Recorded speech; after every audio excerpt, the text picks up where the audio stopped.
I used to get super worked up about presentations specifically. I remember one that I had for a class last year, I believe, where I just had to go up in front of the class and give a presentation about a technical project that I had been working on.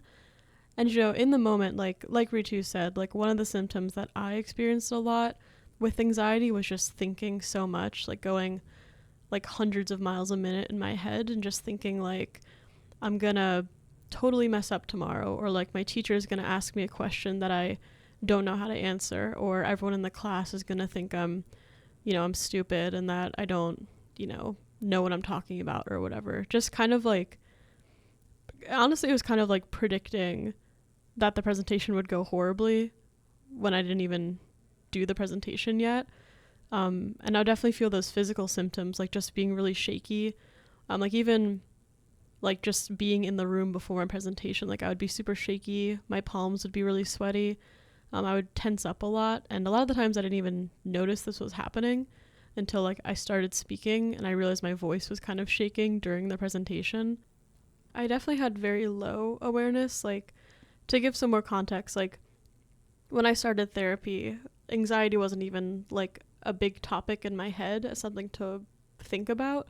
And so just the fact that I was like able to, during that presentation, like notice that I was physically tight and just like thinking a lot, like that was already a big step. But before I started therapy at all, like I had no idea like what anxiety was. Honestly, like I just knew it was a thing that made you think a lot, kind of. I think that was just, I was pulling a lot from just like conventional wisdom of just anxiety being like a thing that some people have, and it makes you think a lot and it makes your stomach a little bit twisty. Whenever I would hear feedback, especially if it was in a louder voice, I would take it very personally. I would start to think like, I'm doing something wrong. This person hates me. This person doesn't like me. Like, I'm immediately going into all this thinking in my head, when instead I could just be biologically listening to what they're saying, but also psychologically listening to what they are trying to convey. Not so much focus on their tone of their voice or like the vocab that they're using. So people can be under the impression in lifetime they're listening when they're actually thinking. Mm-hmm.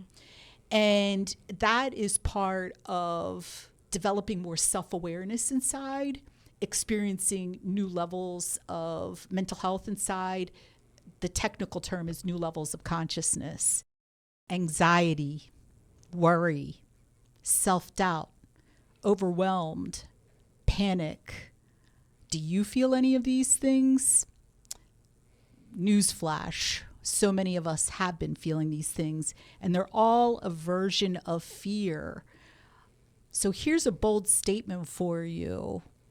Fear, or any version of it, it's all imaginary. It's made up. Stay with us with an open mind. Be interested in what we're conveying, and you too will see it for yourself. It's actually really good news. Welcome. This is Got Your Back podcast. I'm one of your hosts, Faith Escudero. I'm a licensed mental health counselor, school psychologist, special ed, and elementary education teacher. Hi, I'm Ritu. I am the junior host of Got Your Back. I'm an active client of mental health counseling, grounded in the 3 principles psychology for the past 2.5 years. A little bit about me is that I just graduated from Northeastern University, and I was part of a 5-year program. Hi, I'm your other junior co-host. My name is Ellie. I'm in my final semester at Northeastern University. I've been in a 5-year program. Like Ritu, I've also been a client of this understanding. I've been a client for about 2 years, still going, and I started when I was in my junior year of college. So I'm excited to talk to you guys about our topic today. In today's program, we're going to be talking about anxiety. This is part 2 of the conversation, and we are together facilitating new levels of understanding about it. More specifically, what are the basics, like a deeper dive into what is it? What is really behind anxiety from universal leading edge facts that have been uncovered? And Then we're going to be talking about simple how-to steps applying anytime, anywhere, the leading edge mental health facts we're discussing in this program. And then we're going to provide vivid examples of when we did and we did not apply these leading edge mental health facts throughout the episodes. So let's dive in. When we're talking about the psychological, we're talking about something that's like invisible, a feeling, a thought. Ellie or Ritu, do you want to elaborate on what you've come to understand about anxiety? I've learned that anxiety is mainly just imaginary things that I'm doing with my own mind. Before, I feel like I was so comfortable with feeling anxious that I would just automatically think it's adrenaline rush or it's just something natural that happens to me, and there's really nothing that I can do about it. But after learning about the 3 principles, I learned that there are many ways that I can handle anxiety, just even doing some psychological listening to kind of get a better scope of like what I'm doing with my own mind or just like how my body is reacting to something. You wake up in the morning anxious. Mm-hmm. Number one, how do you even know that's happening? And like, what is happening?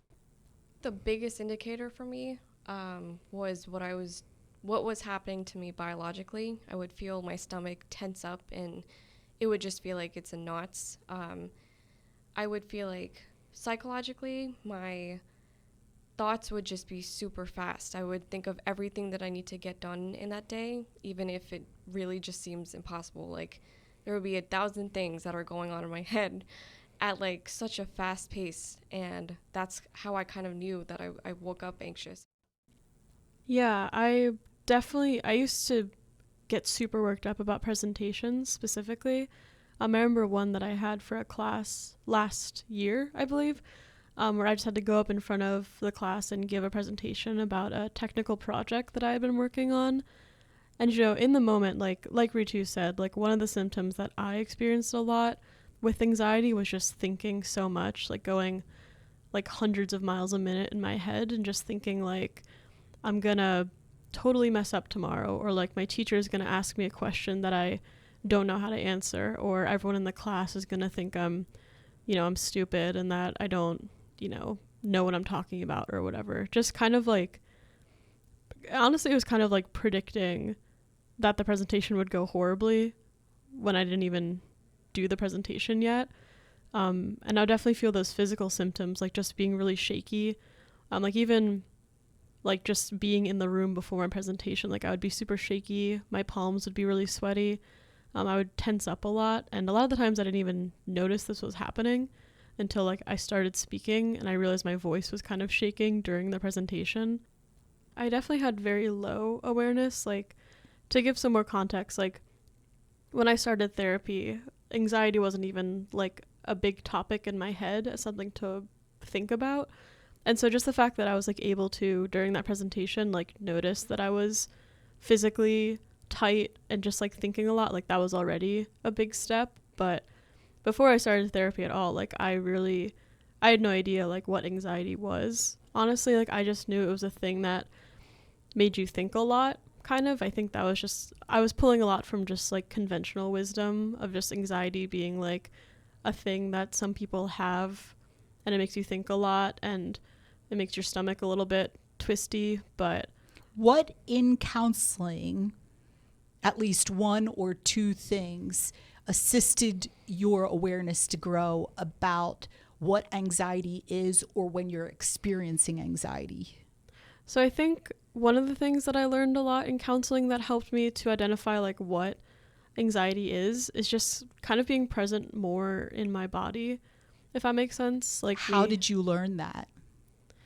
Well, I mean, just like through, what do you mean, like through therapy or just like changes I made in my mind? So was it something in counseling that helped you to become more aware or more present in your body? Or is that something you just naturally did on your own outside of counseling? Yeah, well, one of the things that we learned about in counseling, which we will talk more in depth about later, I believe, is psychological listening. So just this whole like exercise of just kind of stopping where you are physically and sort of taking a moment to sort of like reconnect, if that makes sense, and just like listen to your physical surroundings as a way to kind of reground yourself and quiet your mind. And so this is a practice that I employed a lot during my first few months in counseling, like before I really got into the habit of doing it just like on my own naturally.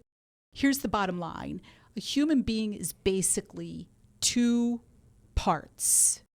One part is biology. That's all our living matter, our heart, our brain, our legs, our eyes. We're also one part psychology. Psychology is our invisible part of ourselves. It is thoughts, it is feelings, it is actions, it is decisions, it's learning. And where that originates from inside is also invisible. And that's what the three principles are. They're mind, thought, and consciousness. They're the power that's inside of every single human being. Realize anything that functions has power behind it. So a simple example would be a mobile phone. When the mobile phone's battery is charged, and that battery has energy that flows from it throughout the phone's hardware, then the mobile phone is able to complete its intended functions. When that battery is empty and needs to be recharged, the hardware is not able to complete any of its intended functions. The original design is human beings. And that source of that energy, that's called mind, and that's inside of us. We also have two other powers inside. One is called consciousness. It's awareness. If you compared it to a computer or a mobile phone, imagine there being no light inside the mobile phone or in the computer. You wouldn't be able to see anything on the screen. That's a metaphor for consciousness, awareness inside. The third power we have is called thought. And that is the ability to think. And it's actually like a magical paintbrush inside. So by understanding these three powers inside at greater levels, you're able to use your operating system more consciously. And that's what Ellie is talking about in the program. We're actually going to do a psychological listening exercise. So you really want to stay tuned and understand this ability you have inside. It's basically in live time, just observing and noticing through any one of your biological senses, such as visual through your eyes, such as auditory through your ears, such as your sense of touch or your sense of smell or your sense of taste or your sense of movement. All of those are biological functions. And so you can actually, instead of thinking, you can actually just observe and notice through any one of those senses. And this psychological listening capability, it's when we're really super present and we're allowing our mind to be really quiet. And it's actually when we are functioning optimally. And in those moments we do it, there's no possibility of feeling fear or anxiety or worry or panic. And this is one of the things, as I spent more time understanding our operating system inside, the psychological listening became more and more clear. So understand there is biological listening. That is when you're listening with your ears. That's when you're hearing physical sounds. And then there is psychological listening. And that's when you're using your invisible operating system inside just to observe and notice rather than think in live time. And that brings us back to the original statement saying fear, anxiety, worry, it's all imaginary. It's made up. It's when we go into thinking and we use our power called thought and we start thinking about the future in present time, in the now, we're actually using our magical paintbrush inside, our power called thought, to anticipate the future.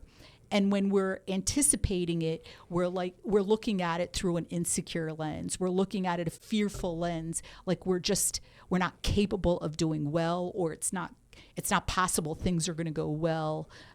live circumstance. Do you want to elaborate any more, Ritu? Is anything come to mind? I think just one example that I wanted to give is something that kind of goes back to what you were saying about biological listening versus psychological listening. One of the biggest issues that I had while I was in counseling is that whenever I would hear feedback, especially if it was in a louder voice, I would take it very personally. I would start to think like, I'm doing something wrong. This person hates me. This person doesn't like me. Like, I'm immediately going into all this thinking in my head when instead I could just be biologically listening to what they're saying, but also psychologically listening to what they are trying to convey. Not so much focus on their tone of their voice or like the vocab that they're using. So people can be under the impression in live time they're listening when they're actually thinking. Mm-hmm. And that is part of developing more self-awareness inside, experiencing new levels of mental health inside. The technical term is new levels of consciousness. And that's really a powerful component of being in mental health counseling with these 3 psychological principles. You learn to use this power inside, this very, very powerful power inside, where you experience new leaps of understanding, and then the very same thing, you look at it again and you see it and you understand it very differently. Yeah, it's funny you say that, because actually just recently when I was kind of figuring out this new program for handling like auditory stuff, which was very new to me. I don't really have a strong background in like music production tools and stuff. So recently I kind of ran into a conflict where I just like could not figure out why the program that I was using wouldn't output a file in the format and the style that I thought I was requesting it to. And so, you know, I have a software background, so this is something that like I think I definitely had to learn more about, or just like the process of problem solving was something that I think I definitely had to learn more consciously, if that makes sense. Both you and Ritu have spent well over 4 years learning about the ins and outs of technology, okay? Different aspects of it, okay? I'm using a broad brush here. So there, you could be in the classroom and you can learn all this information. You're in a live situation and all of a sudden it's requiring you to utilize this knowledge you learned. And so learning it is one way of using your mind. To actually be in live time where there's a situation going on, such as Ellie's describing, where she's working with this new piece of technology, this new program, and now she needs to use her mind in a different way. And this is just very much an unknown piece of software to me. And so it was a big moment to kind of step into the unknown, as we like to say a lot, and just really have an open mind. But admittedly, for a little bit while I was working on this problem, I did not have a very open mind. I felt myself getting pretty frustrated and just kind of like, what's going on? And I kind of fell into an old habit of just kind of like, I don't know what the word is, but kind of like insanely, I don't know if that's the right word, but just like really going onto Google and like all these online platforms to try to figure out the problem, like Stack Overflow and these like random forums. You're seeking and searching for the answer. Yeah. And it's almost like in this like fast kind of nervous way, like, or it's a more emotionally fueled way. Definitely kind of, I felt some like anxiety too, just about like, you know, I won't be able to solve this problem, but I really need to solve this problem. So it's definitely getting in my head about that.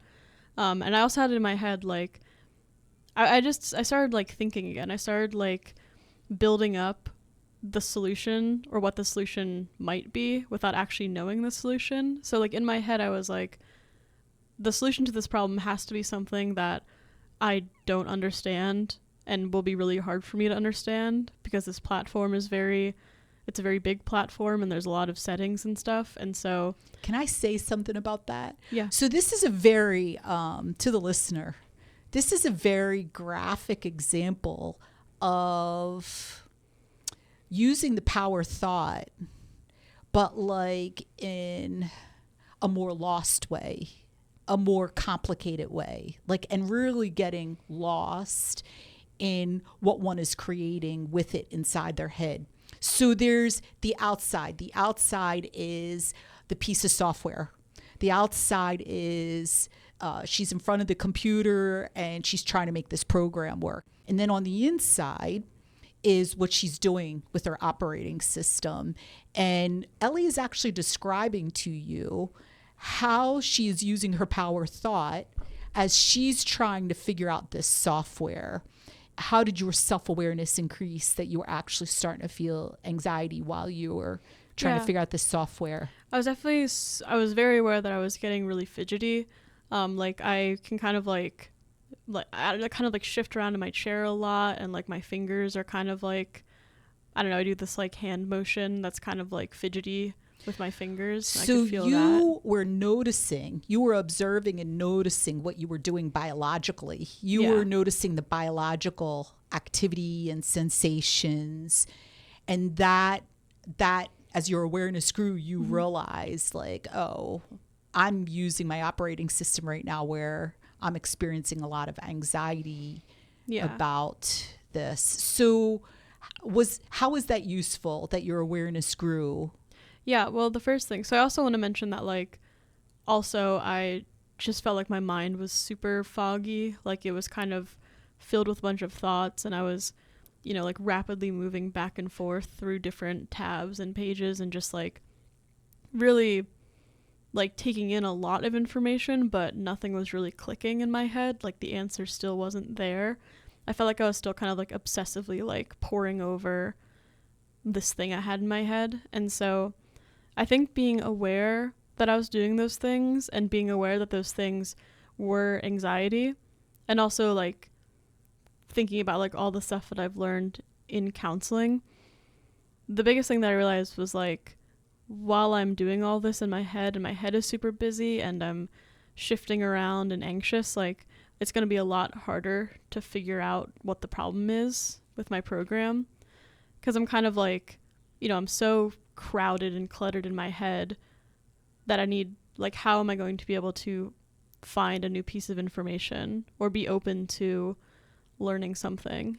I've referred to that as heading in the wrong direction, like in live time. Like there's now.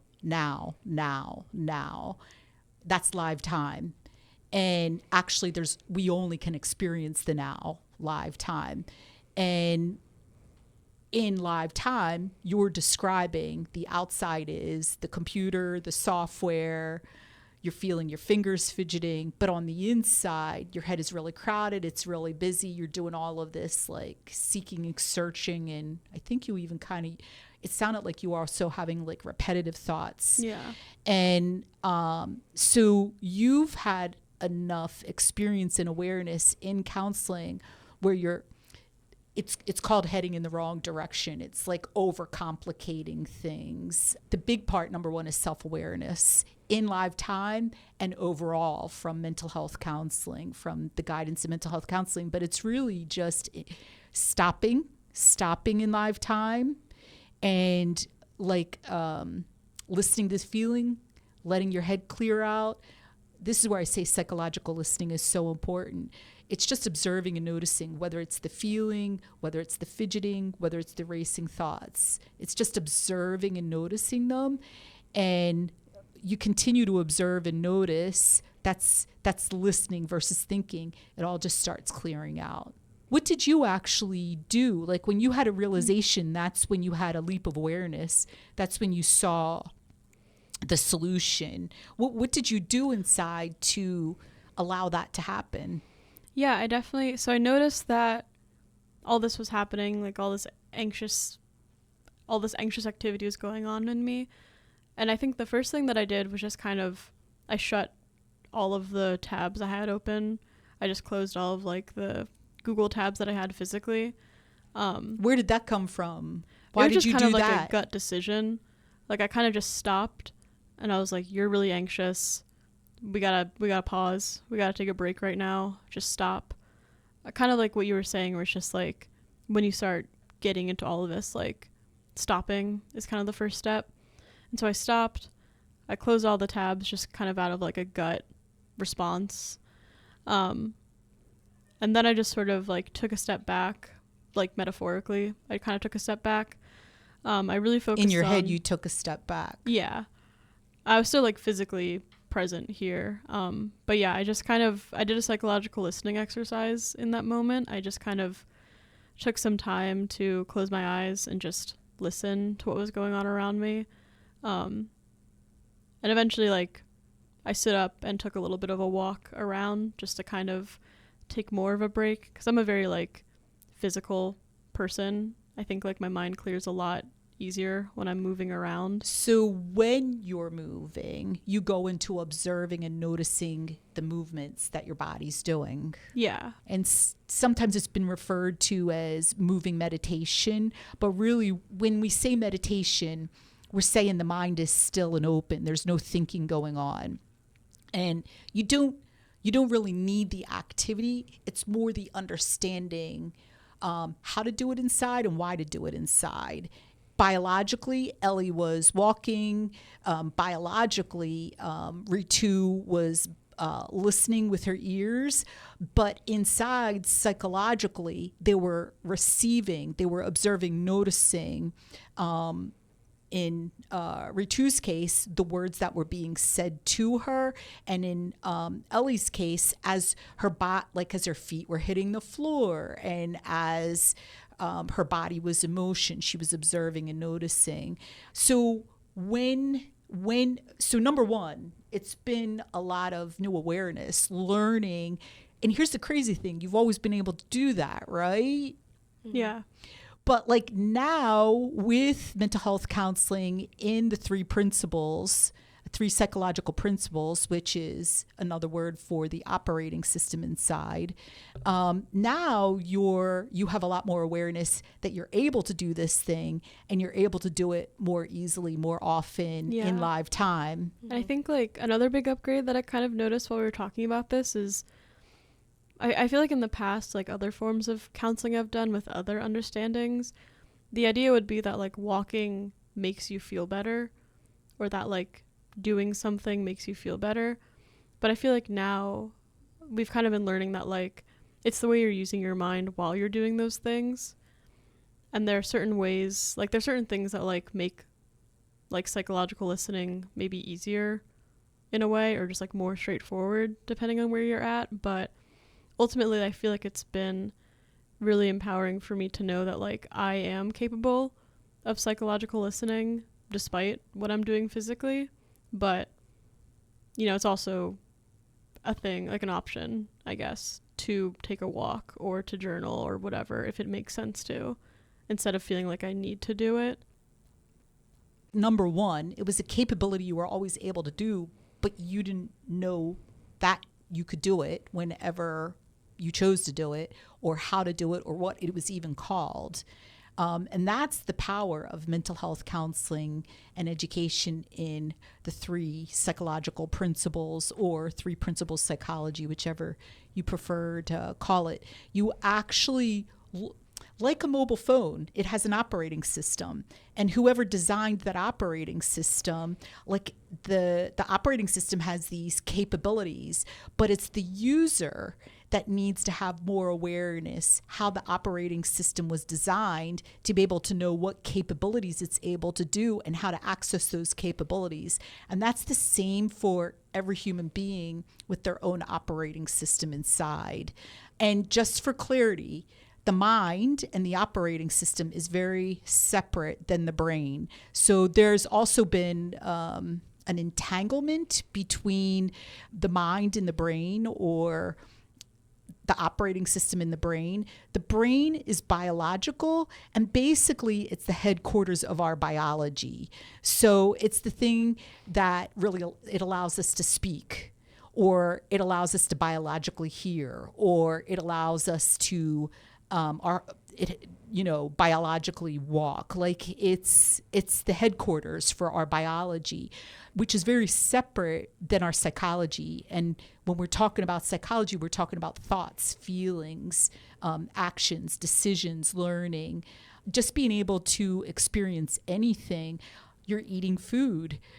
Yes, you're experiencing it through your biology, your tongue, your mouth, or the smells through your nose, but to actually be aware that you're experiencing a smell, that's your psychology. Like that's consciousness, to be aware you're actually experiencing a smell, or use their power thought to either call that a good smell or a bad smell, which is actually the first step of judgment. When we just observe and notice the smell, we just experience it. We don't really call it anything.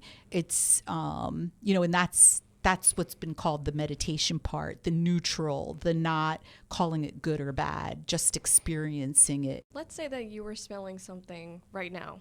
What exactly does observing look like? What does noticing look like? What are you doing with your thoughts, or like what are you doing in your mind when you're observing or noticing something?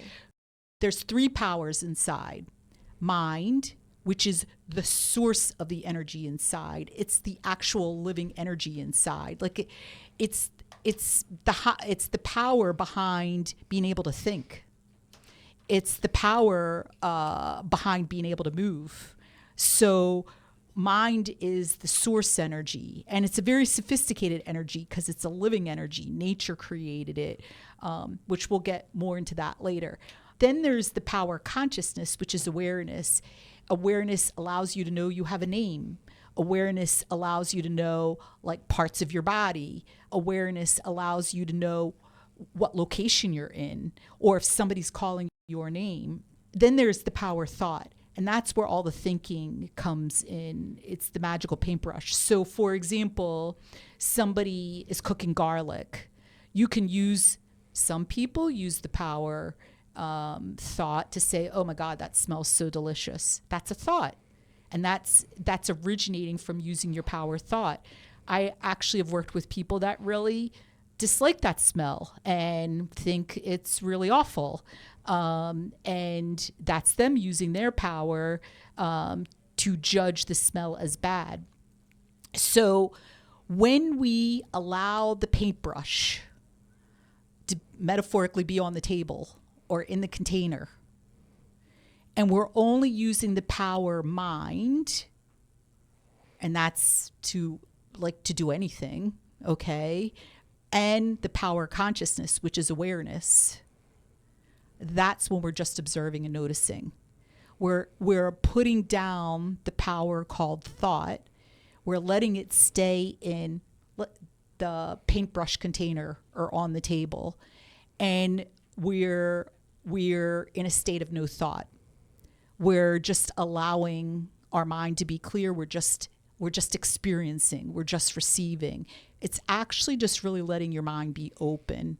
That's it. And just metaphorically breathe the moment in. But so it makes sense to point out that Ritu and Ellie both gave great examples of, for example, Ritu was getting feedback, and she realized she was really taking it personally.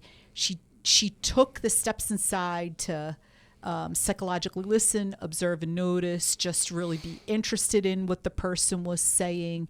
And she was in a much calmer state and was able to receive it more. That right there is an example of anxiety, fear, worry is made up. It's imaginary. Because when we use our mind consciously and we just receive notice, we're interested, we're just focusing on understanding the point that's being conveyed, there is no fear. There is no anxiety. There is no worry or self-doubt. It doesn't exist.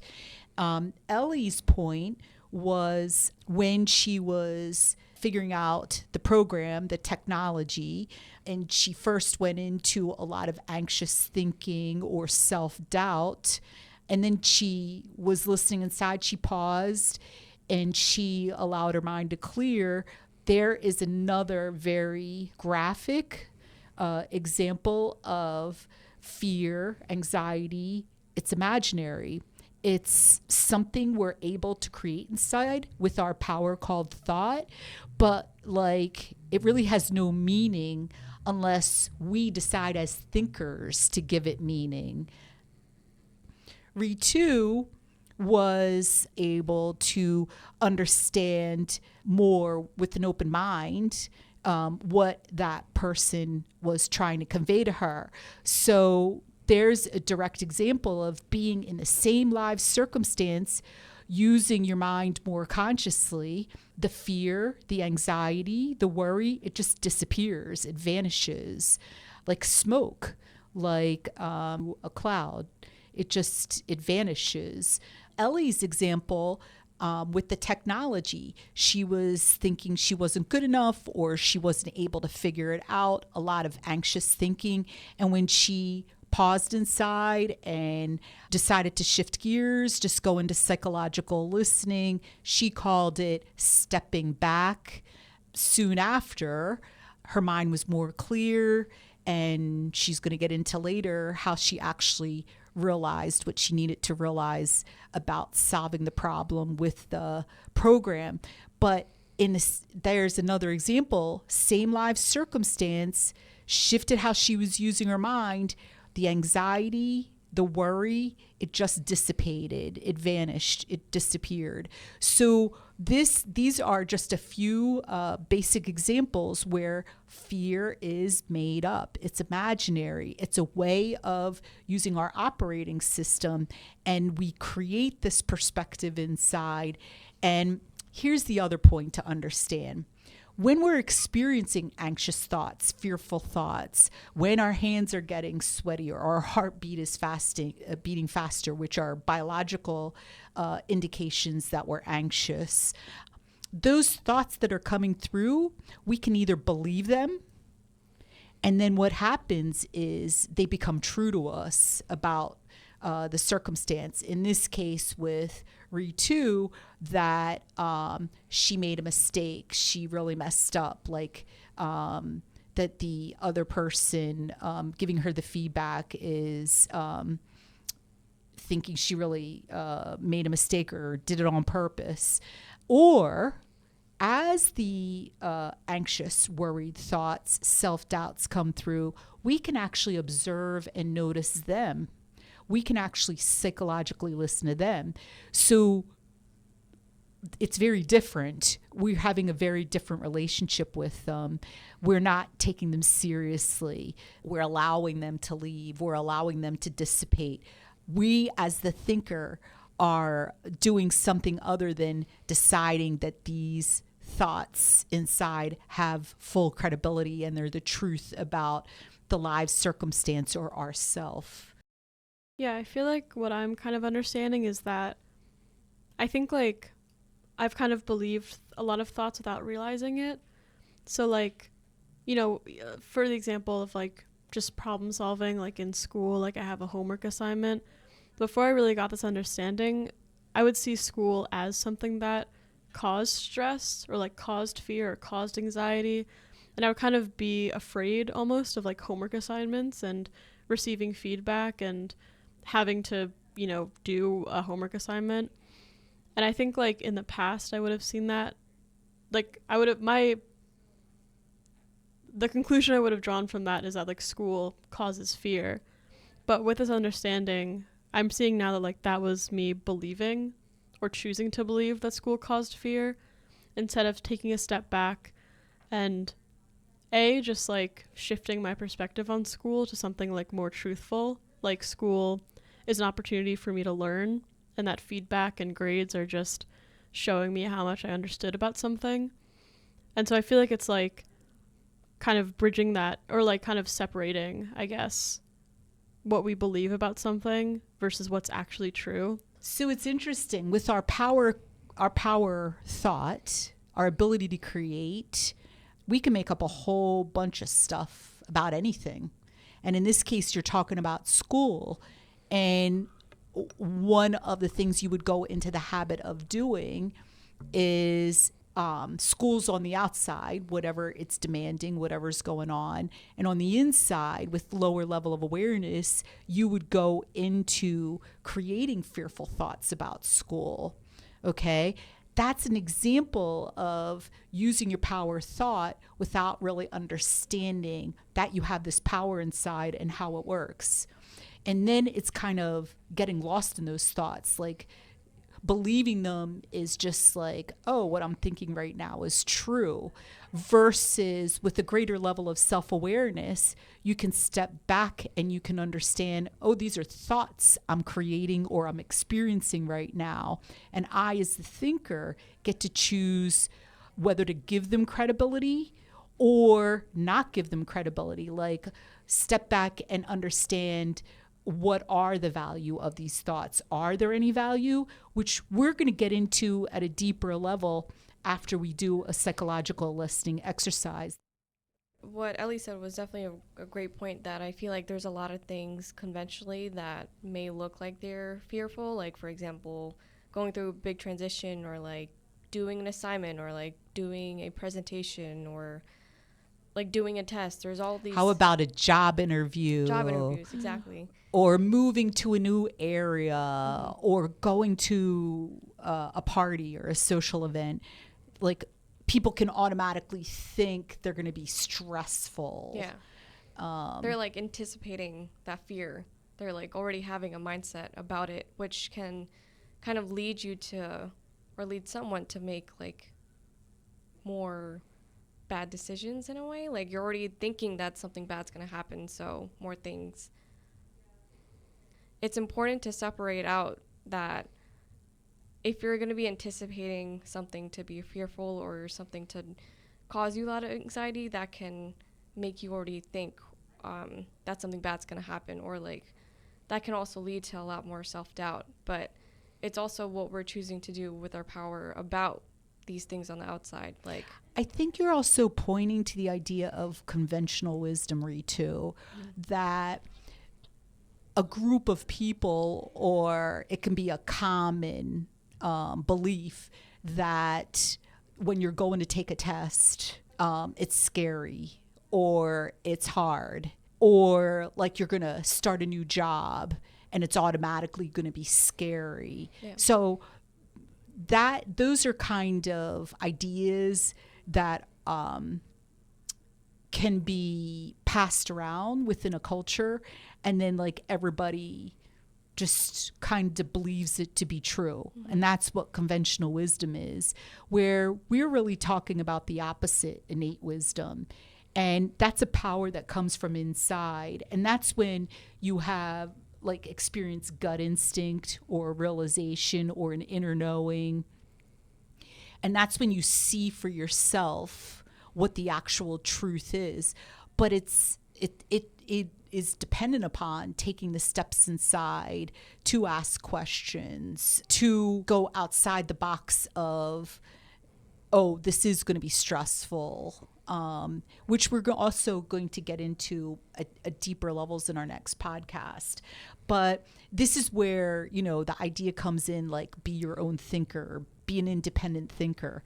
And really what it is to understand, how does it work inside? Is there another way I could be experiencing this thing? And that's, it's allowing yourself to be curious, to see it a different way. Mm-hmm. So, and we're going to get more into this idea of conventional wisdom and what is kind of passed around in society and believed, and like, it's like super not helpful. These things we believe about ourselves.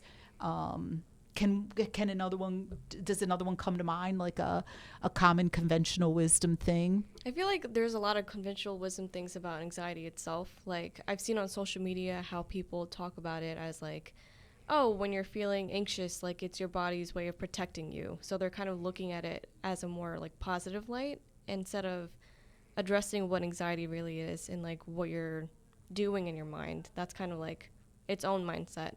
Or I've just been seeing a lot of ways of like relieving anxiety, like smoking weed, or like having a drink, or smoking a cigarette. There's all these ways to fix it, but it's not really addressing the issue, or it's not really helping you to increase your understanding about what anxiety really is. It's really a judgment thing, isn't it? Yeah. Like, it's a judgment thing, like this is bad and I need to get rid of it. And well, and also you were saying like, boy, that was a great example of using the power of thought and making up stuff and totally believing it and getting lost in it. That anxiety is a way that's self-protected. Like to me, as a licensed mental health counselor who's spent years in studying this mental health and the operating system inside, that's kind of mind-blowing to me. That people would think anxiety is a way to protect yourself. It's actually the opposite. When your head is cluttered like that and you're fearful, you're disconnected from your most powerful capabilities inside that are actually, you're going to have a whole different experience and move through that thing in a much wiser way, in a much healthier way. And that's actually what's going to be self-protective is, we're going to get more into that capability called innate wisdom, which is the opposite of being anxious. It's the total opposite of being anxious. So was there anything more to add to that, or should we go ahead and jump into our psychological listening exercise to practice? Yeah, I think it's time for a psychological listening exercise. So because we are doing an auditory podcast right now, we have a limitation about what kind of psychological listening exercise we're going to do. But understand the whole purpose of it is to use our mind more consciously. So throughout the exercise, we're going to do what can be called a body scan. But what we're really going to be doing is practicing observing and noticing rather than thinking. Okay. But we're going to do it by listening to our biology. So I'm going to ask everybody, whatever you're doing right now, to kind of tune into your biology. Okay. We here, Ellie, Ritu, and myself, we're in chairs. So I'm going to be coming from that place. Maybe whoever's listening, you can find a chair. And if not, that's fine. If you're standing or you're kneeling, you could still be, or laying down, you could still be in some way doing this body scan. Let's start from the bottom of our body and work our way up. And let's just start with observing and noticing our feet.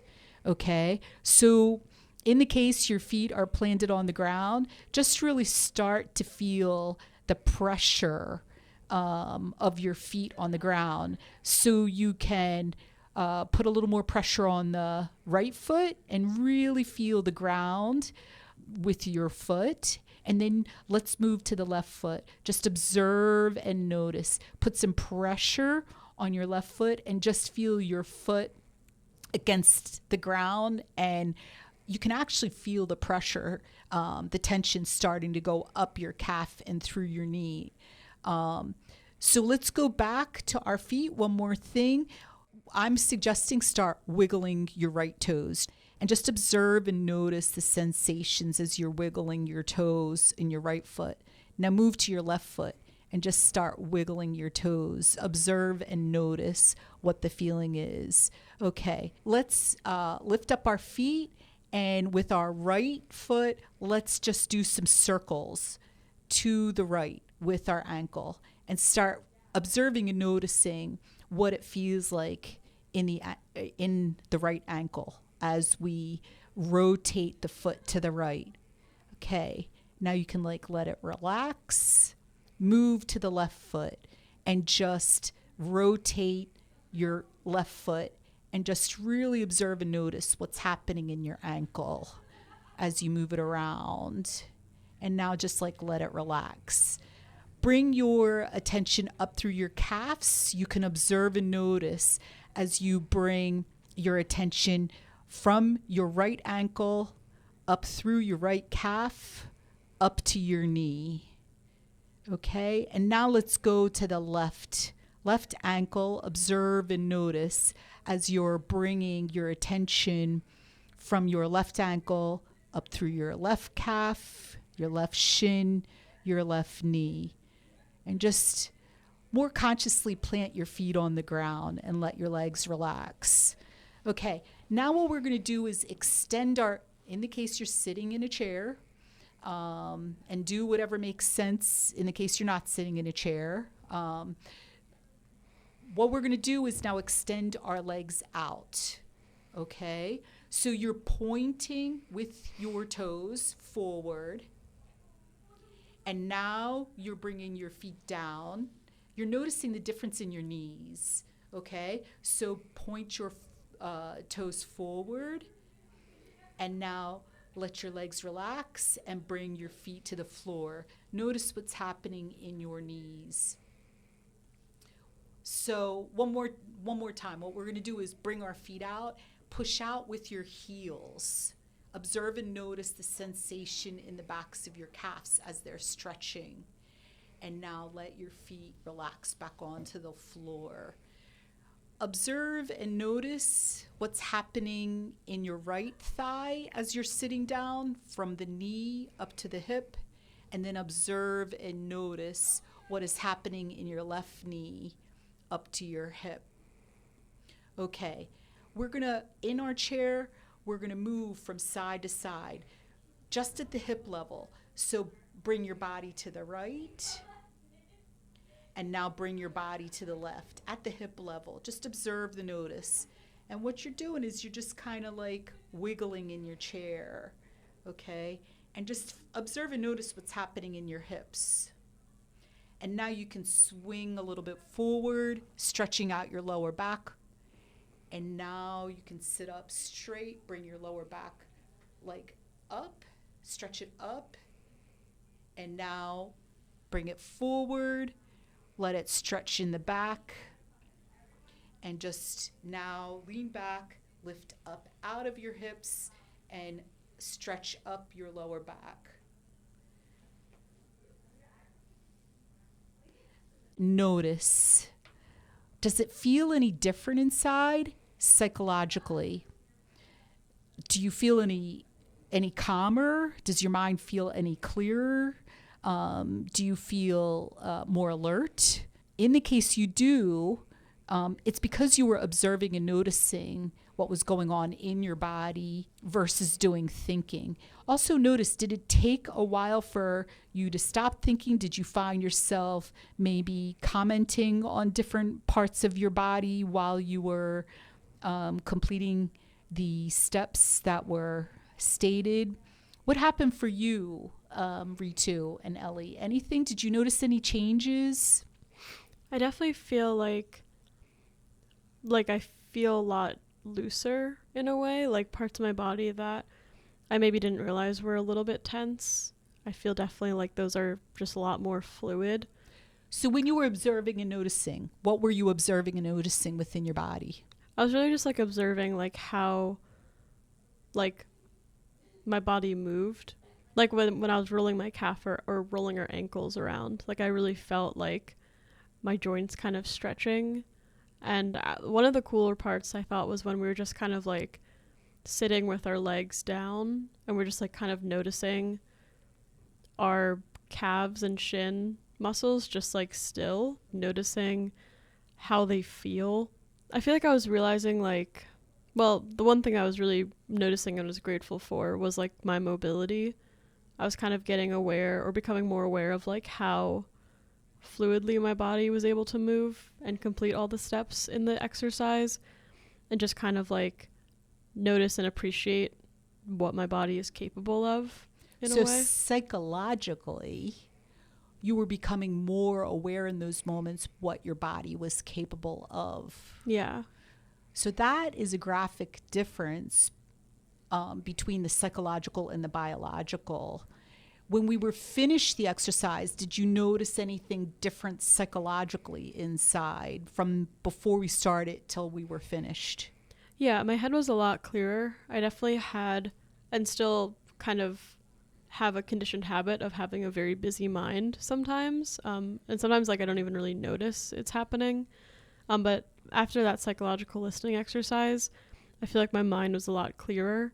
I felt a lot more just like in an open and receptive state instead of just thinking and being busy. Technically, the term for that is in the now your level of consciousness increased, your level of awareness increased. And that is the power of putting down the power called thought, metaphorically leaving it on the table or in the container, because we can call it, it's like a magical paintbrush. Ritu, did you notice if you didn't notice any difference, you can say that too. Like, just be honest. Like, what happened for you during that exercise? I feel like I noticed a difference with my thoughts, because I feel like before the psychological listening exercise, I thought I was calm and I thought that I was, like feeling pretty free. But I feel like during the exercise, I noticed how fast my thoughts still were.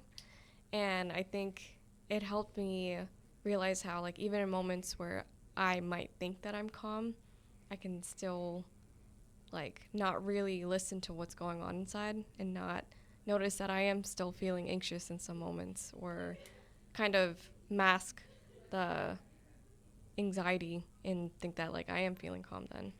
So it's interesting in that as long as you've been learning this, and it's approximately 2.5 years, your awareness is increasing about how you work inside, and your awareness is increasing levels of calmness you can experience, or levels of slowness inside of your head or stillness inside of your head. So that's the beauty of observing a notice or psychologically listening in the now. That is actually being present. That it's a clear, open, receptive mind. It's allowing. It's something that we always can do. It's actually our original reset button. Like, if you ever go into a bowling alley, the start of the game is throwing the ball down the alley with 20 pins set up. And if they don't properly set up, you can hit the reset button. And then the machinery mechanically goes into starting over and getting the pins all properly lined up. Our human beings' original reset button is psychological listening. It's where we just really let our mind clear out. We let the thoughts dissipate. And we allow our mind to be still and really open and receptive. But understand, it's a practical skill. It is the opposite of thinking. And there's moments that it's really important to psychologically listen. And again, we can psychologically listen through our sense of sight. We can psychologically listen through our sense of smell. In fact, that's what they call aromatherapy. It's actually, you have a scent and you're observing and noticing the scent. So it's not aromatherapy that's calming your mind. It's what you're doing with the aroma, with the scent. We can also psychologically listen through our sense of taste, biological hearing, movement. A really important part of psychological listening is listening to the psychological feeling inside.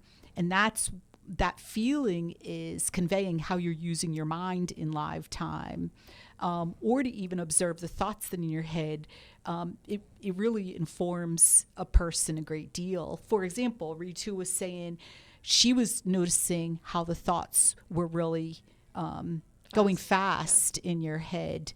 And Ellie, I think you have a great example when you were talking about working with the program, with the technology. Here you have 5 years of education in computer science and computer engineering, and you're with this new program and you're struggling problem solving it, which to me is a very, very ordinary human experience. To actually, I bet a lot of people can relate to this, where they've studied this particular area for years, whatever it is, being a doctor or law or even an electrician.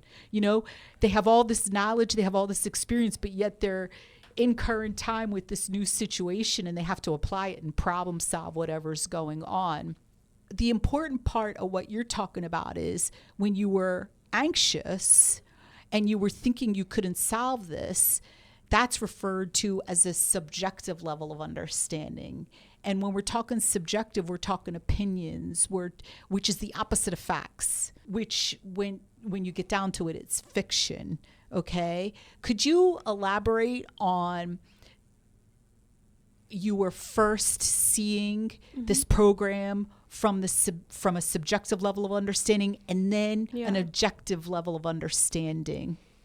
Yeah, I mean, when I was first dealt with this problem, I think I was in a lot of ways like choosing to believe these kind of subjective levels of understanding. Which were what? I just had a lot of thoughts that were like, you know, I won't be able to figure this out, or this program is way too complicated and the solution for this problem is probably too complicated.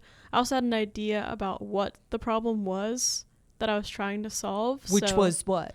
I just had it in my head that like the problem was something that had to do with like the more complex settings of the program. And so these were ideas in your head. They were a level of understanding. Some people call it a perspective. And in those moments, how real did they look? They looked very real. Did they look like the truth, like the facts? Yeah. Okay. How, with all you've learned about 3 principles psychology and how your operating system works inside, what was the hint? What was the indicator that these, no matter how real these thoughts looked, that they were not, in fact, true? The hint was definitely how I felt inside. I was feeling just like super cluttered inside. Like I was feeling a lot of stress and anxiety and a lot of just like insecure thoughts coming in. Like I didn't have. So you're saying the feeling you were living in, which is actually communicating the state your mind was in. That feeling was communicating that these were subjective, that they weren't true, that there's something else you could be understanding that actually is the facts. Yeah. Okay. So it's the feeling. When we listen to the feeling, it's actually communicating the thoughts in our head. Are they subjective or objective? Are they fiction? Or are they made up, or are they fact? So please tell us what happened where then you actually experienced the facts. Yeah. So as I said before, I kind of took some steps to clear my head and kind of take a minute to step back and let go of all of the thoughts that I had going on in my head. And then the next time I sat down at the program, like, honestly, just kind of like, I just noticed something that I haven't noticed before, like on the software itself. What did you notice? I noticed that this one, like, I'm going to call it like the volume level to just keep it simple. I was noticing that that was at the bottom of the screen. And so logically I was just like, okay, that doesn't seem right. The volume's at the bottom. Let's shift it up a little bit and see if that fixes the problem I was having, which was that there wasn't any volume coming out of the files that I was generating. So you noticed something that existed there the whole time. Yeah. That you had very little awareness previously. Yeah. That is an excellent example of when we are thinking anxious thoughts. There are things we don't even see that are right in front of us. Like our awareness is low about things that are right in front of us because our head is so cluttered. So with a clearer head, with taking the steps inside to psychologically listen, to let go of those thoughts, all of a sudden your awareness increased of something that was right in front of you all of the time. Yeah. Classic with anxious thinking versus letting your head clear out. And then as you noticed it, you took logical steps. Yeah. That is also part of using the mind consciously, called innate wisdom or common sense. Common sense, you started seeing that, oh, this is what needs to be done. Yeah. Just very simple steps. And then how did you know these were the facts? Well, the feeling was just a lot more grounded. Like I felt like when I realized that like that was the cause of my problem, like it just clicked honestly in my head. Like it made a lot of sense, because before, when like all the volume bars were at the bottom, I was just kind of like blindly accepting it, but it didn't really like make sense to me in my head. But then once I fixed that, it was like, oh, that makes so much more sense. Like it all clicks. Like I feel like this answers the questions that I had about like why or how this program works. So there's 2 parts to that.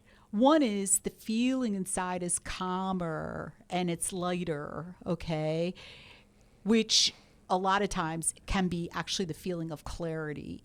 And then you said about the click, which is also another feeling. And that's basically communicating that you just had a leap of awareness, okay? You just had like a realization. And that is the opposite way of using the mind than creating and believing a lot of anxious thoughts or nervous thoughts or worried thoughts. So it's a great example of going from a subjective level of understanding, yet when it looks so real and true, but the feeling is communicating it is not, okay? And then taking the steps inside to actually allow yourself to experience the objective level of understanding, which again is communicated through the feeling. I think another point to that example is that Ellie took a second chance to try to figure it out. She didn't avoid it. She didn't avoid the feelings that were happening before. She didn't avoid the thoughts that were happening before. She kind of went in with a beginner state of mind. The second time that she approached it, she, like she said before, she closed off all the tabs. She was like, how can I do this again? She kind of rebooted her whole system and was more curious. She took a lot more logical approaches, and she ended up figuring out the solution by herself then. And I call that, at least part of that, called determination, right? Like instead of, a common thing I hear is being fed up, or it's not possible, or like escaping it or avoiding it, as you had said, Ritu. And instead, she just kind of she paused, took kind of a logical break, mostly psychologically, okay? And like you said, she went back in with a fresh state of mind and kept at it, but kept at it in a more logical, healthy way. It was from awareness of how her operating system works inside, which these are just some of the things that she's learned in mental health counseling grounded in 3 principles: psychology, mind, thought, and consciousness. Great point, Ritu. So glad you brought it up. Any other thoughts or examples? I mean, we could keep going on with these examples for quite a while, but I know we're running out of time right now. So this is why it's important for you to come back and stay tuned for more episodes of Got Your Back podcast, which is understanding mind inside, an essential part of you. It's very empowering, and it really points out how much you're much more capable than you've understood in the past or you've thought in the past. And it's really just learning to use your powerful operating system inside more consciously. Yeah, I think to wrap it up, I kind of want to bring up a statistic from the American Psychological Association. So in 2023, they did a poll of men and women ages 18 to 34, and around 62% of women and 51% of men in this age bracket reported feeling completely overwhelmed by stress most days. And then when they polled men and women ages 35 to 44, 48% of women and 48% of men reported also feeling completely overwhelmed by stress. And I just wanted to bring this statistic up to you, Faith, because it is very significant. And given your body of work and understanding, I just wanted to ask, like, what is your read on this stat? So number one, I think the first point is the word stress can almost be like a trash can of throwing all emotional reactions in it. So it can be this very commonly used word to describe, actually, I'm feeling distressed right now. Often it can be anxiety, worry, being overwhelmed, but there's other takes on stress too. But it's just this metaphorical bucket of all these insecure states of mind or emotional reactions. It's to react in live time with your operating system. But my gut is a majority of those are feeling some level of anxiety or fear about whatever is going on in their life. My other gut feeling is, as you reported or spoke about, Ellie, and also you, Ritu, that when you first went into mental health counseling, your level of awareness about anxiety or worry or fear was relatively low. And I've actually seen this a lot with clients where they so often don't even know that they're living in a feeling or what that feeling is, particularly when it comes to anxiety. My gut is that a number of people, a significant number of people that were actually interviewed in that survey needed to have more awareness that they were experiencing worry or fear or anxiety.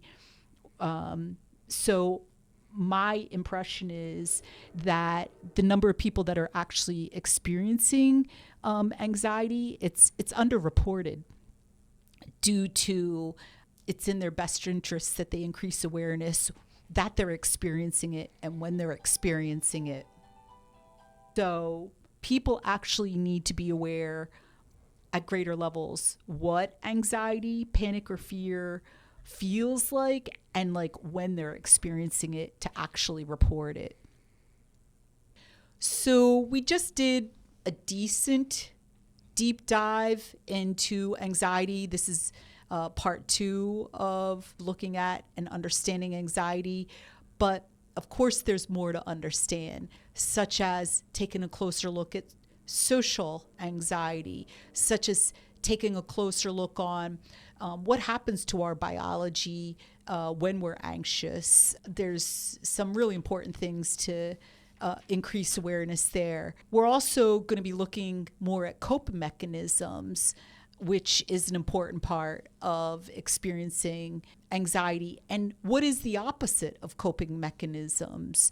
One of them is learning how to reflect more and using the mind more consciously. So please come back, continue to listen. It is an act of self-love. It's worth your time. And thank you so much for listening to Got Your Back podcast. I'm your host, Faith Escudero. I'm your junior host, Ritu. And I'm your other junior host, Ellie. Thank you, everyone. Until the next time.